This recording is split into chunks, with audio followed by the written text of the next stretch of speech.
हमारे पास यहाँ पर 3 मिश्रण है यानी मिक्सचर्स है। हमारे पास है नमक का पानी, फिर हमारे पास पानी में चॉक घुली हुई है और फिर हमारे पास है दूध। अब क्या आप इन तीनों तस्वीरों को देख करके ये बता सकते हैं कि इनमें से कौन सा मिश्रण विषमांगी है और कौन सा मिश्रण समांगी है, यानी कि कौन सा मिश्रण हेट्रोजीनस है और कौन सा मिक्सचर जो है वो होमोजीनस है? रोकिए वीडियो को और प्रयास कीजिए। तो यहाँ पर ये जो नमक का पानी है ये एक समांगी मिश्रण है यानी एक होमोजीनस मिक्सचर है, लेकिन ये जो पानी में चॉक घुली हुई है और ये जो दूध है ये दोनों विषमांगी मिश्रण है। ये जो पानी में चॉक है ये तो फिर भी समझ में आता है कि ये विषमांगी हो सकता है, लेकिन दूध भी विषमांगी मिश्रण है, इसे समझने की आवश्यकता है। तो चलिए इस वीडियो में हम विलयन, निलंबन और कोलॉइड यानी कि सॉल्यूशन, सस्पेंशन और कोलॉइड के बीच के अंतर को समझते हैं। तो हम सबसे पहले विलयन यानी सॉल्यूशन से शुरुआत करते हैं।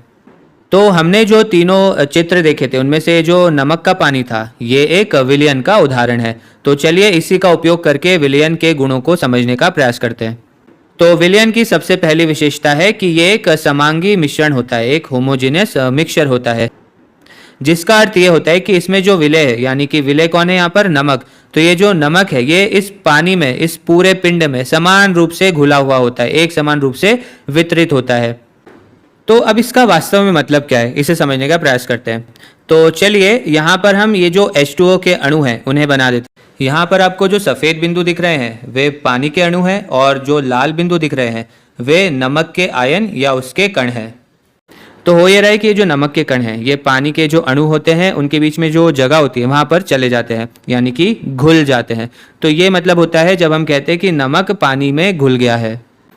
अगली विशेषता यह है कि ये जो विलय होते हैं इनके कणों का आकार करीब करीब 0.01 से लेकर के 1 नैनोमीटर के आसपास होता है, यानी कि ये बहुत ही छोटे कण होते हैं और ये इसीलिए आसानी से ये जो भी विलायक होता है उसके अंदर ये घुल जाते हैं। तीसरी विशेषता यह है कि ये जो कण होंगे ये नीचे नहीं बैठेंगे, यानी कि जब ये जो आपका सॉल्यूशन है इसको आप स्थिर रख देंगे, थोड़ी देर के लिए ऐसे ही छोड़ देंगे, तो ऐसा नहीं होगा कि ये जो नमक के कण हैं वो आपको यहाँ पर नीचे इकट्ठा होते हुए दिखेंगे, ऐसा नहीं होगा यहाँ पर। तो इसका मतलब ये हुआ कि आप वास्तव में जो निस्यंदन होता है यानी फिल्ट्रेशन होता है उसके द्वारा यहाँ पर जो नमक के कण हैं उन्हें पानी के कणों से अलग नहीं कर पाएंगे, क्योंकि ये नीचे यहाँ पर नहीं बैठते, यहाँ पर सेटल डाउन नहीं होते, तो ये एक दूसरे में घुले ही रहते हैं। एक और विशेषता यह है कि ये जो कण होते हैं ये प्रकाश किरणों को नहीं फैलाते, प्रकाश किरणों को प्रकीर्णित नहीं करते हैं। और इसका क्या मतलब है? तो मान लीजिए आपके पास एक लेज़र है। अब इस लेज़र का उपयोग करके आप इस विलयन पर प्रकाश किरणें डालते हैं कुछ इस प्रकार से।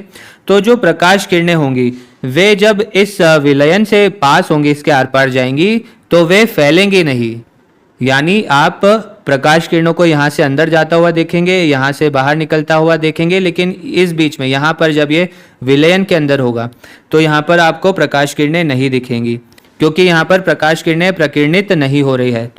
खैर इसके बारे में आप अन्य वीडियो में अधिक जानकारी प्राप्त कर सकते हैं, लेकिन फिर भी हम आपको थोड़ा सा इसे समझा देते हैं। मान लीजिए विलयन का एक छोटा सा कण है, तो जब यहाँ से प्रकाश किरणें निकलेगी इस लेज़र से, तो ये कण इतने छोटे होंगे कि ये इनसे प्रकीर्णित नहीं होंगी, ये प्रकाश किरणें सीधी निकल जाएगी। तो ये सभी विलयन के गुण हैं। चलिए अब हम निलंबन यानी सस्पेंशंस की बात करते हैं। तो जो पानी में चॉक घुली हुई होती है ये एक निलंबन का उदाहरण है। इस मिश्रण की पहली विशेषता यह है कि ये एक विषमांगी मिश्रण यानी एक हेट्रोजीनस मिक्सचर होता है, जिसका अर्थ है कि जो भी विलय के कण होते हैं वो विलायक में समान रूप से वितरित नहीं होते, यूनिफॉर्मली डिस्ट्रीब्यूटेड नहीं होते।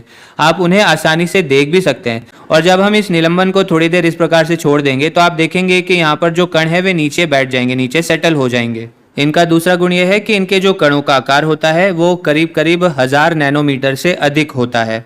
और जब हम इस निलंबन को कुछ देर के लिए स्थिर रख देते हैं तो यहाँ जो कण होंगे वो नीचे यहाँ पर इकट्ठा हो जाएंगे, सेटल हो जाएंगे, जिसका मतलब ये हुआ कि हम उन्हें निस्यंदन यानी फिल्ट्रेशन द्वारा अलग कर सकते हैं। और इनका एक और गुण ये है कि यहाँ पर जो कण होते हैं वे प्रकाश को फैलाते हैं, यानी जो कण होते हैं वे प्रकाश किरणों को प्रकीर्णित करते हैं।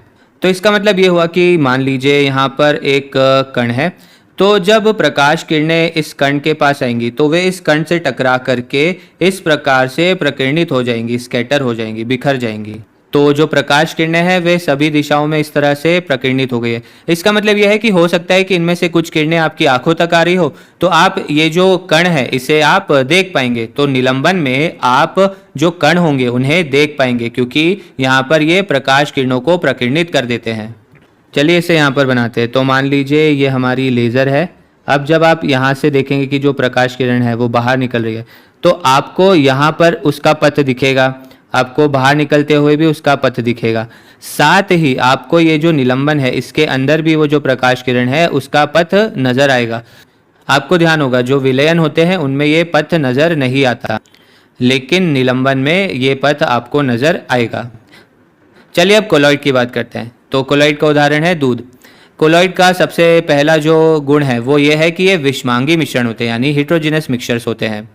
हालांकि कोलॉइड में जो कण होते हैं वे एक समान रूप से वितरित होते हैं, यानी कि वे यूनिफॉर्मली डिस्ट्रीब्यूटेड होते हैं। हम इसे यहाँ पर लिख देते हैं। तो अब ये समझना आवश्यक है कि ये एक समान रूप से वितरित है, लेकिन फिर भी हम ये कह रहे हैं कि ये विषमांगी मिश्रण है। चलिए इसको समझते हैं कि ऐसा क्यों। तो यदि आप कोलॉइड के कणों के आकार की बात करें तो इनका जो आकार होता है वो विलयन और निलंबन इन दोनों के कणों के आकार के बीच में होता है, यानी कि इनका आकार 1 से 1000 नैनोमीटर के आसपास होता है। यदि आपको ध्यान हो तो विलयन के लिए इनका आकार 1 नैनोमीटर से कम और जो निलंबन होते हैं उनमें इनका आकार 1000 नैनोमीटर से अधिक होता है। तो इसे समझने के लिए मान लीजिए ये पानी के अणु है, ठीक है, ये पानी के अणु। अब हम कब कहते हैं कि मिश्रण जो है वो समांगी है? वो तब जब कि जो हमारा विलेय होता है, यानी कि जो सॉल्यूट होता है, उसके कण यहाँ पर ये जो पानी के अणु हैं इनके बीच में जो जगह है वहाँ पर आ जाते हैं और घुल जाते हैं। तो ऐसे जो मिश्रण होते हैं उन्हें हम समांगी मिश्रण कहते हैं। तो जो विलयन होता है उसमें कुछ यही होता है, वहाँ पर जो विलेय के कण होते हैं वो यहाँ पर विलायक यानी सॉल्वेंट के कणों के बीच में जगह ले लेते हैं और घुल जाते हैं, जैसे कि नमक पानी में घुल जाता है। लेकिन जब हम निलंबन की बात करते हैं तो वहाँ पर जो अणु है उनका जो साइज है, उनका जो आकार है वो काफ़ी बड़ा होता है। तो जिस कारण से वो यहाँ पर ये जो पानी के अणु है इनके बीच में जो जगह है वहाँ पर वो नहीं आ पाते, यानी कि ये पूरी तरह से नहीं घुल पाते। तो यहाँ पर ये जो चौक के गुच्छे हैं ये पानी के जो अणु हैं उनके बीच में जो जगह है, खाली जगह, वहाँ पर नहीं जा पाएंगे। अब जो कोलॉइड होते हैं तो जैसा कि हमने कहा कि उनके कणों का आकार विलयन और निलंबन के बीच में होता है। तो कोलॉइड के जो कण हैं वे इतने छोटे नहीं होते कि वे पानी के अणुओं के बीच में जो ये जगह है, खाली जगह, वहाँ पर चले जाए, लेकिन वे जो निलंबन है उनके कणों के जितने बड़े भी नहीं होते हैं। मान लीजिए ये कोलॉइड के हमारे कण हैं, तो ये जो विलायक होता है उनके अणुओं के बीच में जो जगह होती है उनके बीच में ये नहीं जा पाते, यानी ये जो आयन है ये उनके बीच में नहीं जा पाते हैं। तो इस कारण से आप ये देखेंगे कि ये जो कोलॉइड के कण होते हैं वो इस प्रकार से निलंबित होते हैं, इस प्रकार से सस्पेंडेड होते हैं। तो यहाँ पर ये जो नीले बिंदु आपको दिख रहे हैं ये वसा या ये फैट के मॉलिक्यूल्स है, उसके अणु हैं। तो यहाँ पर दूध में आपके पास क्या रहेगा? आपके पास पूरे पिंड में समान रूप से वितरित वसा की ये तरल बूंदें होंगी, लेकिन वे घुली हुई नहीं है, वे सिर्फ दूध में निलंबित है, सस्पेंडेड है। और इसके अलावा जब हम इसे स्थिर रखते हैं तो इसके जो कण है वे अलग होकर ऐसे नीचे सेटल नहीं हो जाते, नीचे इकट्ठा नहीं हो जाते। इसका मतलब ये हुआ कि यहाँ पर इसे हम निस्यंदन या फिल्ट्रेशन द्वारा अलग नहीं कर सकते, जैसे कि हमने निलंबन में किया था, हम यहाँ पर नहीं कर सकते। और कोलॉइड की एक और विशेषता यह है कि इनके जो कण होते हैं वे प्रकाश को फैलाते हैं, यानी कि जो भी प्रकाश किरणें होती है जब इससे ये निकलती है तो ये उन प्रकाश किरणों को फैला देते हैं, वे प्रकाश का प्रकीर्णन करते हैं, यानी कि उसे स्कैटर करते हैं। और इसे ही हम टिंडल प्रभाव या टिंडल इफेक्ट भी कहते हैं। तो इसका मतलब यह है कि मान लीजिए ये हमारी लेज़र है, अब यहाँ से प्रकाश किरणें बाहर निकल रही है, तो जब ये इस कोलॉइड के अंदर एंटर करेंगी, ये जो ग्लास है यहाँ पर, तो यहाँ पर इन प्रकाश किरणों का प्रकीर्णन होगा। फिर ये जब बाहर निकलेंगी तब भी इनका प्रकीर्णन होगा।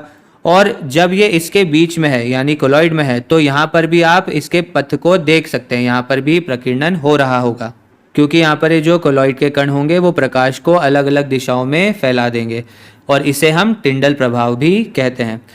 ठीक है, तो इस वीडियो में हमने विलयन, निलंबन और कोलॉइड इन तीनों के बीच के अंतर को समझा। चलिए अब मिलते हैं अगले वीडियो में।